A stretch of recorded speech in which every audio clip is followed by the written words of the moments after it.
in session. God save the United States, the state of Tennessee, and this honorable court. Good morning. Before we call the case, just a quick reminder that if we should have any technology-related problems, everybody just take a deep breath and we'll pause and work. Not me, I will not work through it, but our experts will work through it and get us back online. Call the case, please. Joseph Tapp et al. Versus Fayette County, Tennessee et al. We'll hear from the appellant. Good morning. Good morning. My name is Richard. I'd like to reserve 4 minutes of rebuttal. Yes, sir.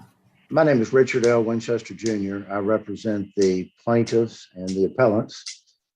And I would like to, first of all, make clear to the court we are not contesting. We understand it's a very high bar when you question the regulation of a legislative body.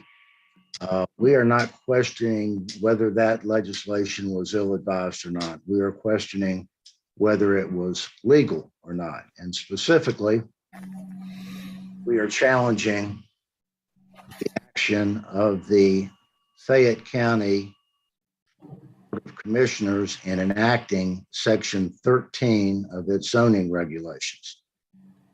Section 13 purports to give the Fayette County Board of Zoning Appeals authority to approve solar farms in areas designated rural by the comprehensive.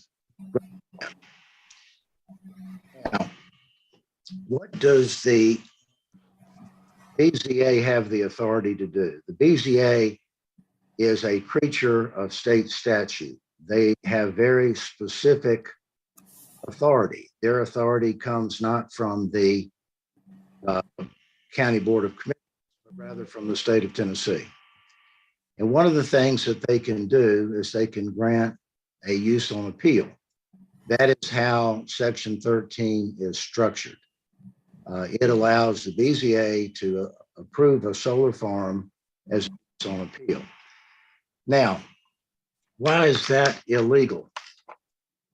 First of all, use on appeal by statute is found at TCA Section 137206. It gives the Board of Appeals the authority to make special exceptions to the terms of the zoning regulations in harmony with their general purpose and intent. So, is the establishment, in this case, of a 4,000-acre photoelectric generation industrial plant in an area designated as rural with a general intent? And we say no. And we also say it's illegal for another reason. First of all, the growth plan divides, which is passed not only by the county commission, but also by each of the municipalities situated within Fayette County. It divides the county into 4 different districts. One district is the municipal boundaries. The other is the urban growth boundaries. The third designation is planned growth areas. And the fourth is rural areas. Rural areas are supposed to be reserved for recreation, wildlife management, and so forth. And the Growth Plan Act provides zoning decisions are to be made consistent with those goals. Now, in this case,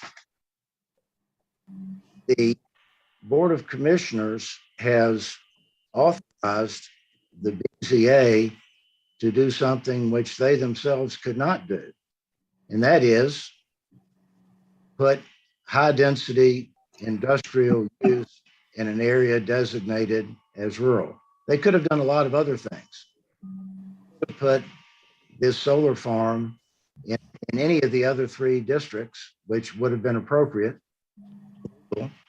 They chose to put it only, in fact, restrict it to the only classification under the Growth Plan Act in which it's prohibited. So the chancellor in ruling, I believe, applied a wrong standard, and he was concerned about out of his lane, was the quote that he used, and second guessing the Board of Commissioners. The position is not that we're questioning their wisdom or their judgment, but rather that they violated Tennessee law. The chancellor specifically found that the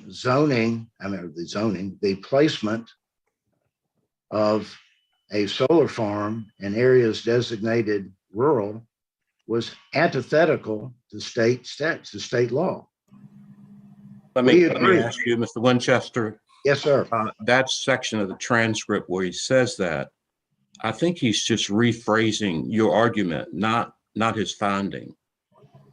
That's your argument. If you read one or two lines below that, he's just trying to capture the essence of your argument. He didn't make that determination. Well, I thought that he did, with all due respect. At line Just read 12, a couple of lines below that, and you'll see that he's framing your argument. I do understand that. But what he said was, all I am saying, this is the court speaking, all I am saying is that the action of the county legislative body in placing solar farms in rural areas is antithetical to state law. Pentecost said, thank you. And the court said, it is my understanding that that is what you've argued this morning. And I answered, yes. So he has specifically said that he is saying that the county legislative body placing solar farms in rural areas is antithetical to state law. If he didn't say it, it still is a fact. When you put a 6 square mile electricity generation industrial plant in an area reserved by the county comprehensive growth plan for rural recreational and wildlife purposes, that is directly antithetical to state law. Now, you realize in that statute that you're citing, it goes on to say, or such other use that is not high density commercial, industrial, or residential. And there's nowhere, at least I haven't been able to find anything, where any state statute defines a solar farm as high density industrial or commercial. Have you found any such statute that says that? No, Your Honor, I haven't. And I think that's why you have trials if they want to put on proof that this is, I would suggest to the court, you don't make it a rural, calling it a solar farm. What you look at is how many rows of these panels and motors and all of it, how many rows and rows and rows of these things you put on 6 square miles of land. And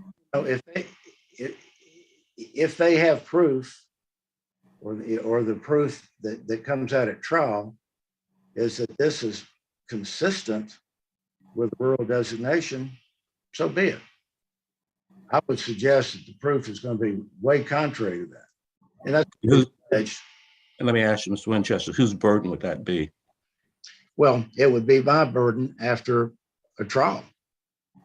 It would be my burden, but this is not looking at the trial or burden of proof. This is motion to dismiss on the pleadings.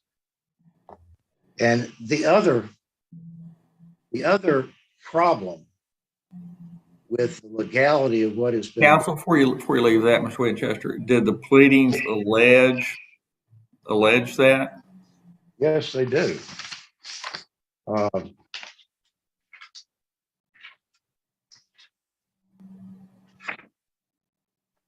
Does the complaint allege that? At paragraph 23, Yet by enacting new section 13 of the zoning regulation, the Fayette County Board of Commissioners seeks to circumvent state law by in effect delegating to the BCA authority which the Board of Commissioners does not possess. Well, but did it allege that, and I don't remember the exact language that Judge Armstrong just statute about the other part about high density. I mean, does the complaint allege that it does not qualify, that it is high density, or the language that Judge Armstrong asked you?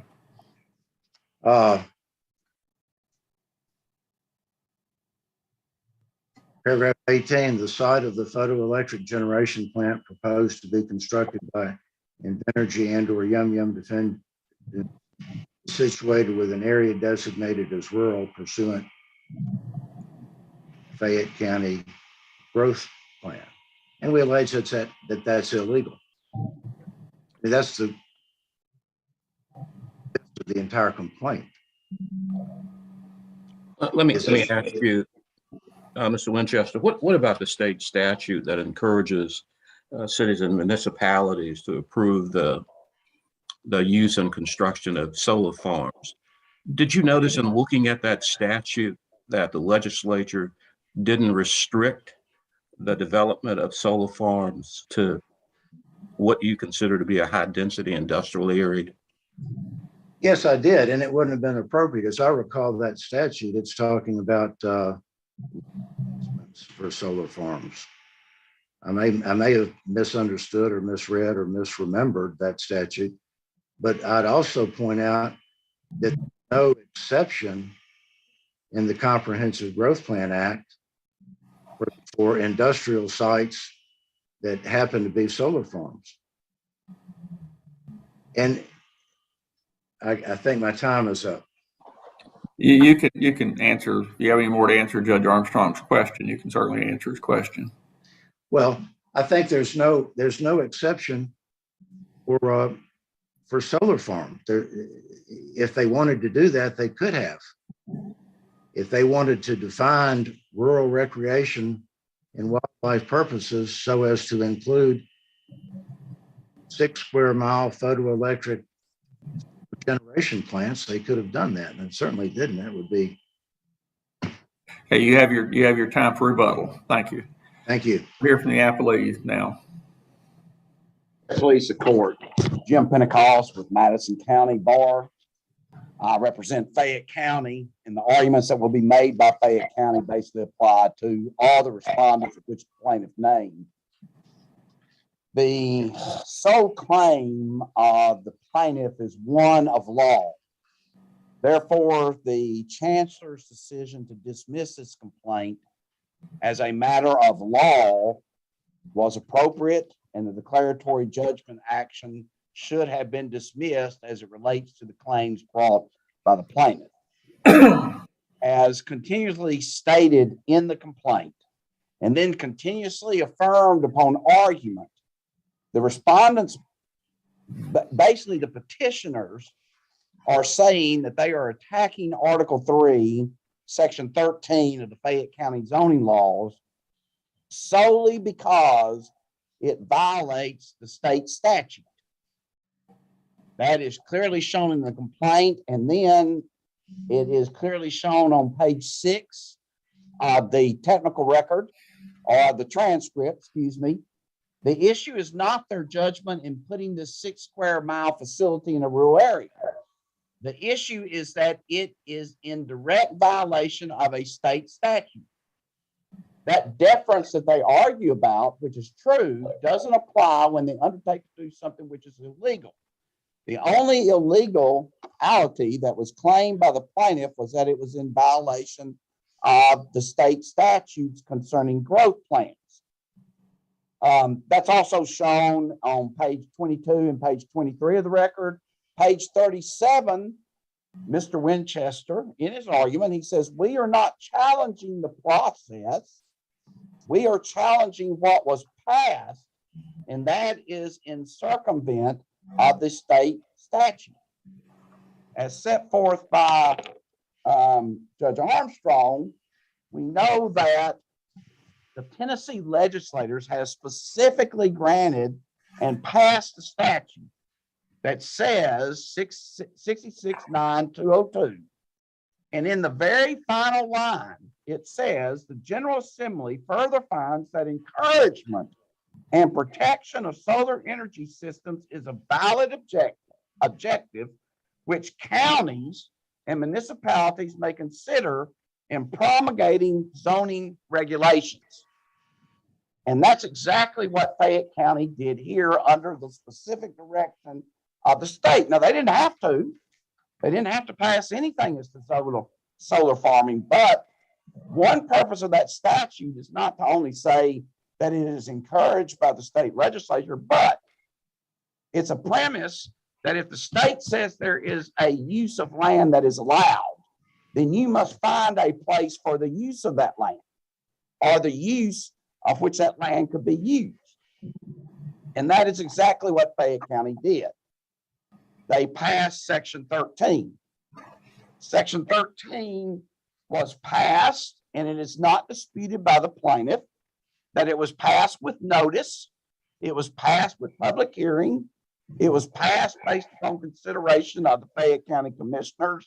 And it specifically said under the BZA, which the county had the authority to do, that the BZA would be allowed to grant a special exception with many parameters regarding that special exception. One of those parameters that the county decided was that solar farms shall be placed, or an exception would be granted to solar farms in rural areas or urban areas that the municipality or the controlling municipalities grant that. Now, that is in section 13.2.1 of the ordinance of which you have. Therefore, there is no question that Fayette County properly enacted the ordinance, properly granted consideration, gave a rational basis of why they want it in rural areas, and then,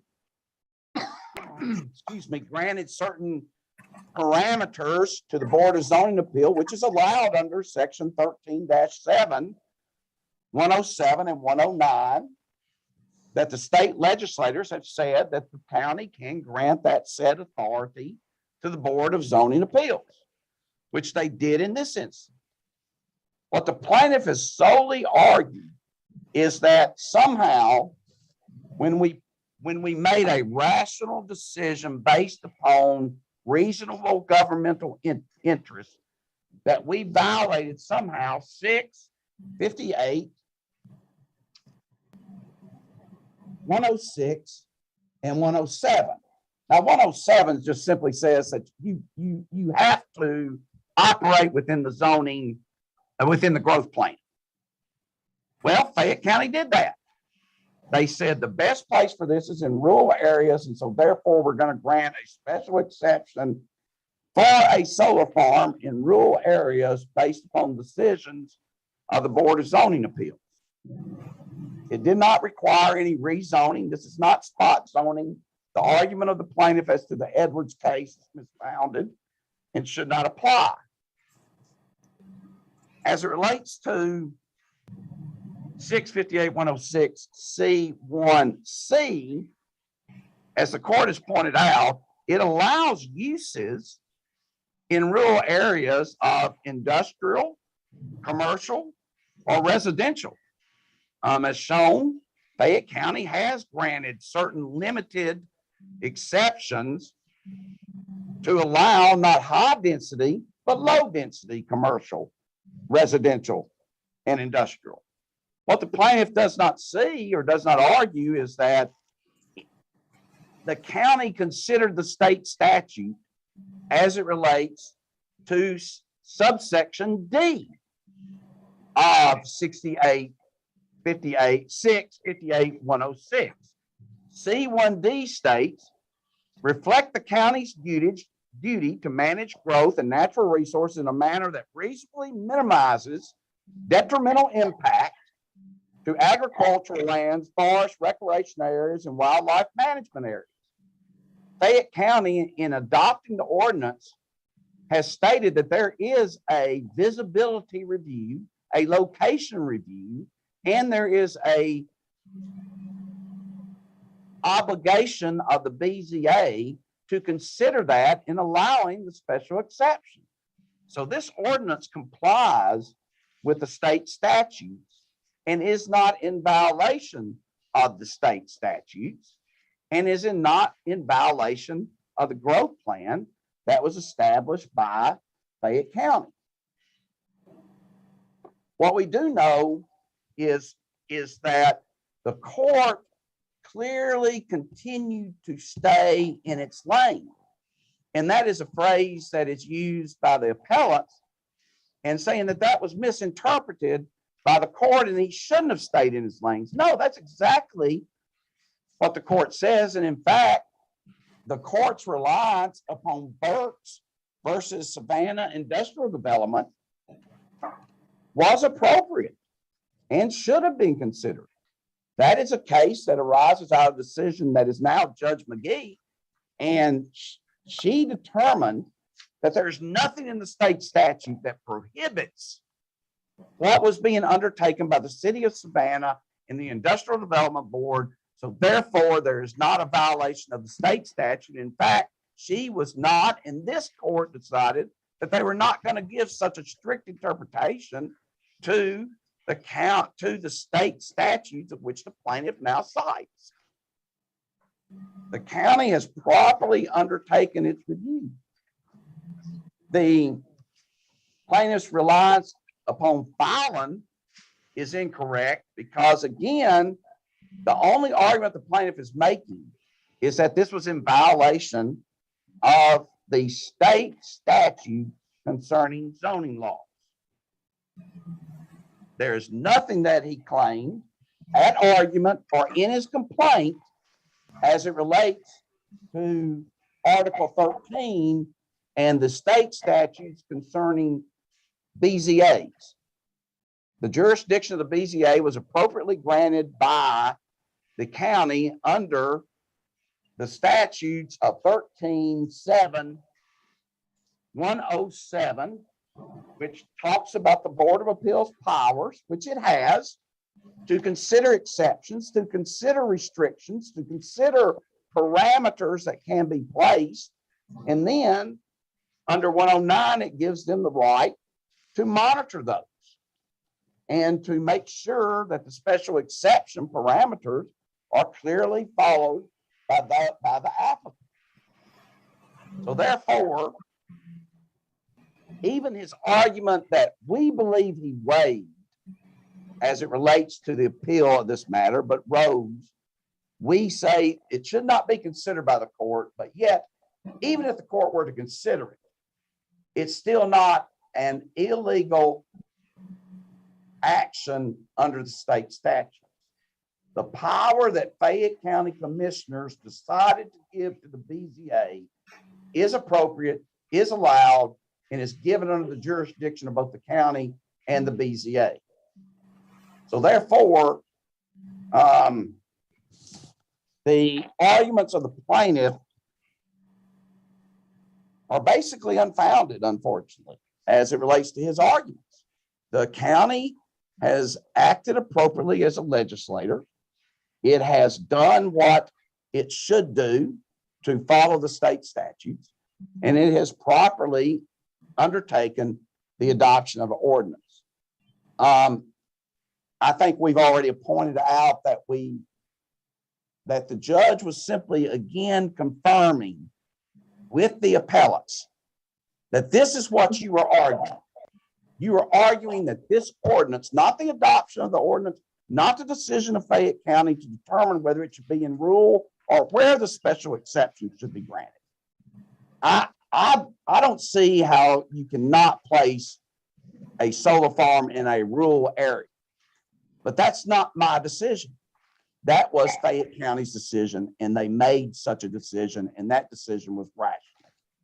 So therefore, based upon the arguments that set forth by all the respondents to the motion to dismiss the plaintiff's declaratory judgment action, that the court properly considered the rules of law, those same rules of law that was set forth in Burks versus Savannah Industrial Development Corporation in the city of Savannah, that was decided by this court, that he made sure that he was not going to overstep his boundaries, which the petitioners were asking him to do based upon their filing.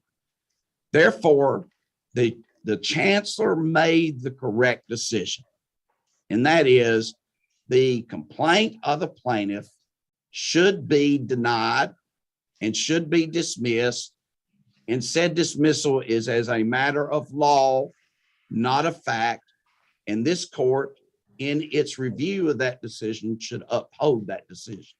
Thank you. Thank you, counsel. We'll hear from the appellant in rebuttal. If the argument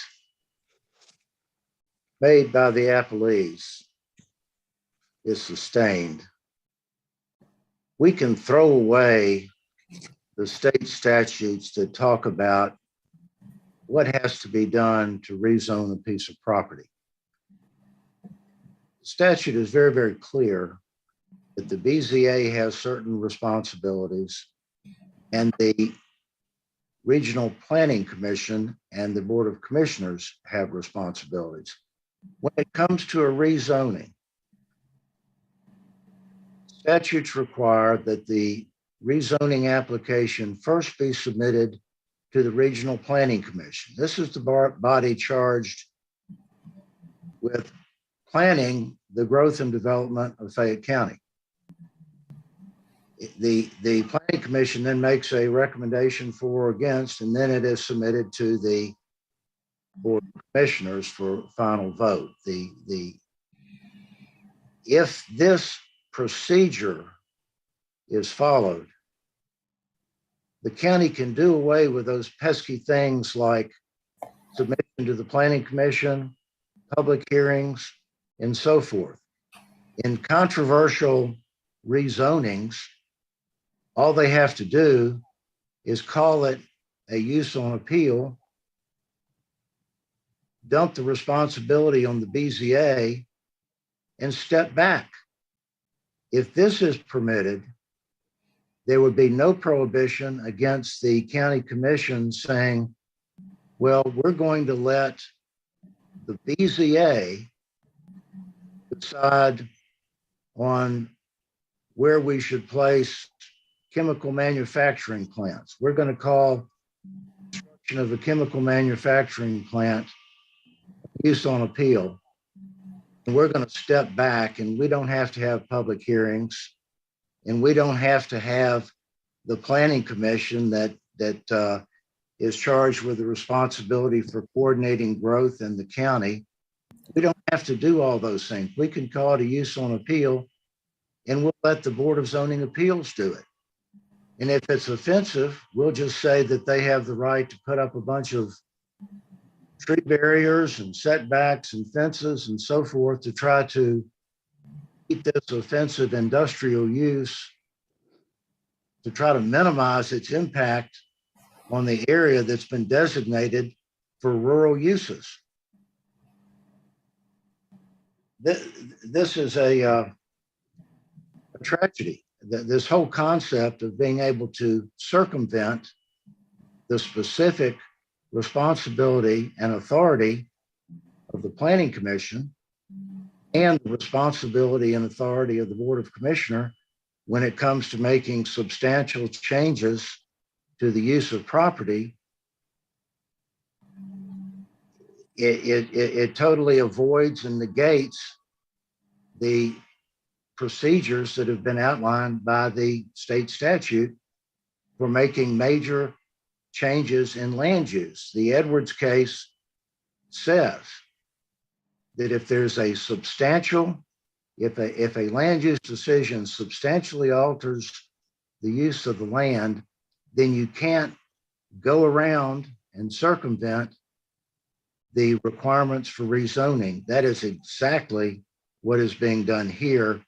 Not only does it violate that, but it also violates the Growth Plan Act, and certainly should not be dismissed on a motion for summary judgment.